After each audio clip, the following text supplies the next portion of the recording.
વલસાડ જિલ્લાના ધરમપુરમાં national highway number 56 ની હાલત બિસ્માર જોવા મળી રહી છે। વારંવારની રજૂઆતો છતાં કોઈ જ કામગીરી ન થતા સ્થાનિક લોકોમાં ભારે રોષ જોવા મળી રહ્યો છે।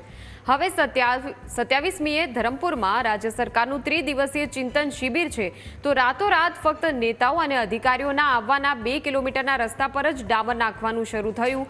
બાકીના 10 ગામનો હાઈવે હજુ ખાડાઓમાં જ છે, જેને લઈને આદિવાસીઓએ કરંજવેરી ખાતે ચક્કાજામ કરીને 24 કલાકનું અલ્ટિમેટમ આપ્યું છે અને કહ્યું છે કે આખો રસ્તો જો શરૂ નહીં થાય તો 27મીએ ચિંતન શિબિરમાં કાળા ઝંડા બતાવીશું અને મોટું આંદોલન કરીશું। ત્યારે જોવાનું હવે એ રહ્યું કે ચિંતન શિબિરમાં નેતાઓના ફોટા ચમકે કે આદિવાસીઓનો ગુસ્સો ફાટી નીકળશે।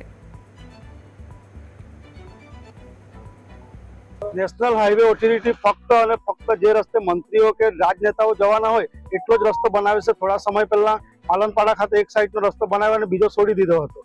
બસ આજ એમની પરિસ્થિતિ છે। એ ફક્ત મને એવું લાગે છે કે પ્રજાના ટેક્સના પૈસે ફક્ત ખુરશીમાં બેસી અને એસીની હવા ખાય છે। અમારી માંગ એ છે કે આ રસ્તો તમે એવી રીતે બનાવો કે બીજી વાર અમારે આંદોલન કે આમાં ખાડા ન પડે, એ અમારી રજૂઆત છે।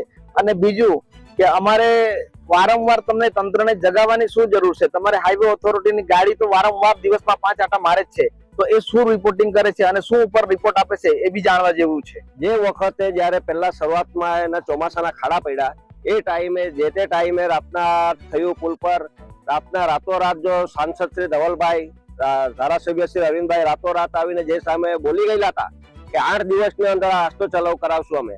આ રસ્તો ચાલુ તો ના થયો, હવે દિવાળી પૂરી થઈ ગઈ ને આ જે હાલની પરિસ્થિતિ તમે જે જોઈ રહ્યા છે એ પરિસ્થિતિને એમ જોવા લાગે છે કે સતત આદિવાસી વિસ્તારનો આ લોકો અન્યાય કરી રહ્યા છે। અમારા લોકોના જે આદિવાસી વિસ્તારના કોણીએ ગોળ ચોપડી રહ્યા હોય આ નેતા લોકો, એવું અમને લાગે છે।